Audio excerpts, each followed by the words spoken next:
Now, news from the Voice of America. A call to oust Egypt's top prosecutor and amnesty for Boko Haram.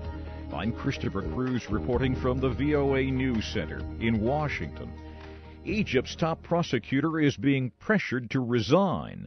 Talaat Abdullah was a judge before he was named to his position in December by President Mohamed Morsi. The country's Supreme Judicial Council says he should go back to being a judge. Egypt's opposition says Mr Abdullah unfairly pursues charges against people who criticize Mr Morsi and his Muslim Brotherhood movement. American officials have begun again to try to restart peace talks between the Israelis and the Palestinians. On Sunday, Secretary of State John Kerry met with Palestinian President Mahmoud Abbas in the West Bank. He is expected to meet Israeli leaders and other Palestinian officials on Monday and Tuesday. Israeli and Palestinian leaders haven't talked peace since September 2010. Israel's Minister for Strategic Affairs and Intelligence says world powers should threaten Iran with military action if it refuses to stop its nuclear activities within a few weeks.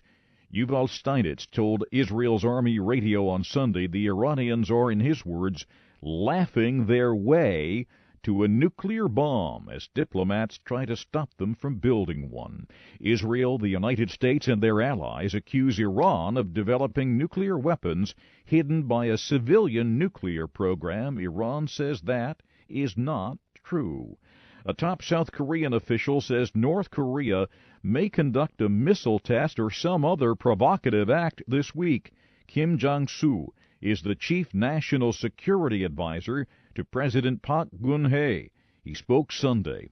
He said a test launch or another provocation could come before or after Wednesday. That is the day by which the North has suggested diplomats leave the capital, Pyongyang.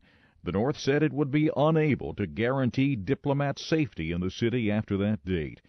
The VOA's Michael Bowman reports the Obama administration believes North Korea can end this crisis if it chooses to do so. White House senior advisor Dan Pfeiffer says North Korea engineered the current crisis, and it is up to North Korea to change its posture and tactics. North Korea is engaging in a pattern of behavior we've seen for many, many years. Provocative actions, bellicose rhetoric. And the key here, and the onus is on North Korea, to take a step back, meet their international obligations, and so they can undertake what they say is their number one goal, which is economic development. Pfeiffer spoke on the Fox News Sunday television program. Michael Bowman, VOA News, Washington. Plans to grant amnesty to members of the militant group Boko Haram will be considered this week by a commission created by Nigeria's president. The VOA's Peter Clutty reports. A leading member of Nigeria's Boko Haram Commission, Barrister Solomon Dalong, says granting amnesty to members of the rebel group is a way to end escalating violence and ensure the country's unity and stability. It is a solution being brought in to assist a perennial problem that escalates on a daily basis. Simply put it, we are trying to solve the problem in our own way. Speaking from Abuja, Dalong says Nigeria has granted amnesty to several groups as part of efforts by previous governments to end violence.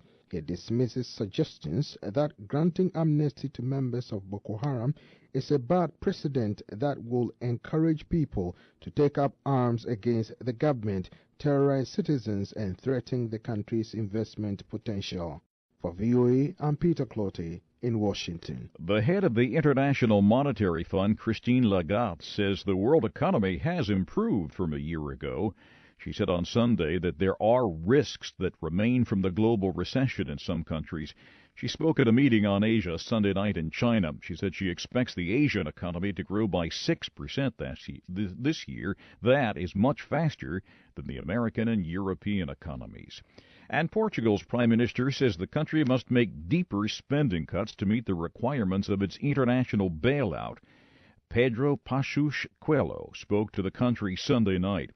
He said a court ruling released on Friday that rejected 4 spending cuts could pose what he called serious obstacles and risks for the country, but he said there would not be any more tax increases. That's the news at this hour from the Voice of America. For more on these and other stories anytime from around the world, go to voanews.com. I'm Christopher Cruz, VOA News, Washington.